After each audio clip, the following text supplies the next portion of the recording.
یقین کریں آج سے تقریباً 4-5 سال پہلے کی بات ہے، میں ملتان میں تھا، میرے پاس ایک آدمی آیا، ماشاءاللہ خوبصورت داڑھی، سفید اور باشرہ، میں جانتا ہوں چونکہ ویسے تو کافی نیک ہے اور نیک اعمال کا اہتمام کرنے والا، اور میرے پاس آ کے بیٹھ گیا اور انہوں نے بہت زیادہ پریشانی کا اظہار کیا اور کہا کہ اچھا بھلا کاروبار چل رہا تھا، میرے اتنے پلاٹ تھے اور 2 میرے مکانات تھے اور بالکل مارکیٹ میں میری 2 دکانیں تھیں اور بہترین کام چل رہا تھا، پتہ نہیں کیا ہو گیا، اللہ ہم سے ناراض ہو گیا اور میرے پلاٹ بک گئے، میرا ایک مکان بک گیا، میری ایک دکان صرف رہ گئی ہے، خرچے پورے نہیں ہو رہے، قرضے ہیں جو چڑھتے جا رہے ہیں۔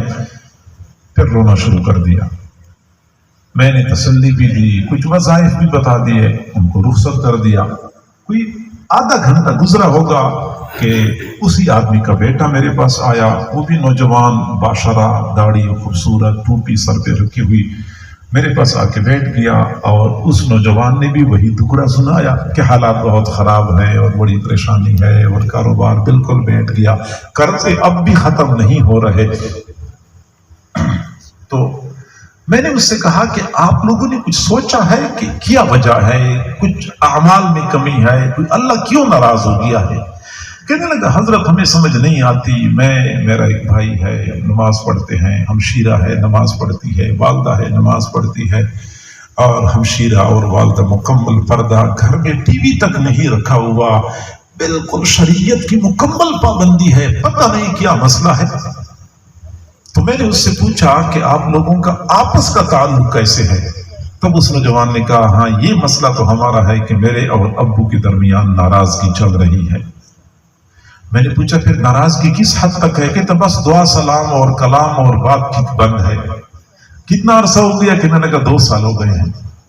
2 سال میں بیٹے نے اپنے والد کو سلام نہیں کیا، والد نے بیٹے کو سلام نہیں کیا، ایک ہی گھر میں رہ رہے ہیں، ایک گھر میں رہ رہے ہیں۔ اور اب میرے بھائیوں آپ اندازہ لگا سکتے ہیں کہ شیطان کیسے بندے کو شکنجے میں لے لیتا ہے کہ ایک گھر میں عید بھی آتی ہے، خوشی بھی آتی ہے، بیماری بھی آتی ہے، لیکن باپ اور بیٹے کے درمیان اتنی دوری، باپ بیمار ہو گیا، بیٹے نے پوچھنے کا تکلف نہیں کیا، بیٹا پریشان ہے، باپ نے کبھی پوچھنے کا تکلف نہیں کیا، کوئی بات کرنی بھی ہو تو بیٹا اپنی امی سے کہتا ہے کہ ابو کو کہہ دو کہ یہ کام یوں کرنا ہے، اور ابو نے کوئی بات کرنی ہے تو بیوی سے کہتا ہے کہ بیٹے کو سمجھا دو کہ یہ کام یوں کرنا ہے۔ اور مزے کی بات ہے کہ ایک ہی دکان پہ دونوں بیٹھتے ہیں اور ملازم کے ذریعے ایک دوسرے سے بات چیت کرتے ہیں، براہ راست بات چیت بھی نہیں کرتے۔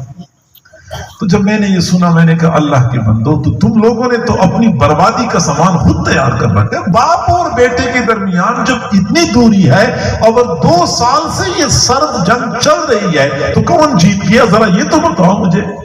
خیر میں نے اس بچے کو سمجھایا، نوجوان، میں نے کہا اللہ کے بندی کی، وہ کہنے لگا ابو کی غلطی ہے اور ابو کی غلطی۔ میں نے کہا آپ غلط کہہ رہے ہیں، جب بھی باپ اور بیٹے کا معاملہ ہوتا ہے تو ہمیشہ کے لیے غلطی بیٹے کی ہوتی ہے۔ کہتے نہیں حضرت ابو کی غلطی ہے۔ میں نے کہا ابو کی غلطی ہے حقیقت میں، لیکن پھر بھی غلطی آپ کی طرف منسوب ہوگی۔ آپ کو چاہیے تھا کہ باپ کی غلطی کے باوجود معاملے کو اس مقام تک نہ پہنچاتے، غلطی پھر بھی آپ کی ہے۔ پھر میں نے اس کو احساس دلایا، اچھا جھنجھوڑا، اور میں نے یہ بھی کہہ دیا کہ آپ لوگ جو بھی کریں گے آپ کا کاروبار اور خراب ہوگا۔ اس کو ویسے بھی خطرہ لاحق ہو گیا۔ میں نے احساس دلایا کہ جائیں اپنے والد صاحب کو راضی کر لیں، منت سماجت کر لیں، اپنی امی سے بات کر لیں۔ بہرحال وہ نوجوان سمجھدار تھا، وہ چلا گیا اور اس نے اپنے والد صاحب کو راضی کر لیا، حالات ٹھیک ہو گئے۔ آپ یقین کریں 6 مہینے بعد میں دوبارہ ملتان گیا، وہی بندہ مجھے ملا، وہ بڑا خوش تھا اور چہرے کی پر تازگی تھے۔ کہتے ہیں حضرت بس آپ نے نہ صرف یہ کہ ہمارے گھر کو جنت کا نمونہ بنا دیا، بلکہ الحمدللہ ہمارا کاروبار بھی بڑی ترقی پہ روانہ ہو گیا۔ میں تو ذاتی مکان تک بیچنے پر مجبور ہو چکا تھا، لیکن میرا مکان بھی بچ گیا، آہستہ آہستہ قرضہ بھی اترتا ہوا نظر آ رہا ہے۔ تو حضور نے فرمایا جو بندہ یہ چاہتا ہے کہ میرا رزق فراخ ہو جائے اور عمر میں اضافہ ہو جائے تو اس کو چاہیے کہ صلہ رحمی کرے۔ حضور صلی اللہ علیہ وسلم نے فرمایا اِنَّ صِلَةَ الْأَرْحَامِ وَحُسْنَ الْجِوَارِ يَعْمُرَانِ الدِّيَارِ وَيَزِيدَانِ فِي الْأَعْمَارِ۔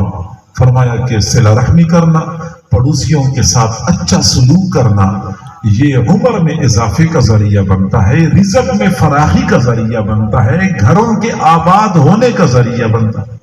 پھر حضور نے فرمایا حتی ان اہل بیت یکونون فجرۃ فتنمو اموالہم ویکثر عددہم وذلک بصلۃ لارحامہم، یہاں تک کہ کئی مرتبہ ایک گھر کے افراد فاسق فاجر ہوتے ہیں، تمام تر فسق فجور کے باوجود ان کے اموال بھی بڑھ رہے ہوتے ہیں، ان کی اولاد بھی بڑھ رہی ہوتی ہے، اور اس کی وجہ یہ ہے کہ وہ آپس میں رشتے ناطے جوڑ رہے ہوتے ہیں۔ آپ معاشرے پر نظر ڈالیں، جو بندہ اپنے عزیز و اقارب کے ساتھ رشتے ناطے جوڑتا ہے نہ وہ کبھی رسوا ہوگا، نہ وہ کبھی پریشان ہوگا، نہ وہ کبھی تنگ دست ہوگا۔ اور میں نے کہا رسوائی نہیں ہوتی اس کو، جس طرح کہ حضرت خدیجہ رضی اللہ تعالیٰ عنہ نے حضور سے عرض کیا تھا کہ کلا واللہ لا یخزیک اللہ ابدا، ہرگز نہیں، قسم ہے خدا کی اللہ آپ کو رسوا نہیں کرے گا۔ کیوں؟ انک لا تصل الرحم، کیونکہ آپ صلہ رحمی کرنے والے ہیں، صلہ رحمی کرنے والے کے لیے رسوائی نہیں ہوتی، معاشرے کے اندر شرمندگی نہیں ہوتی۔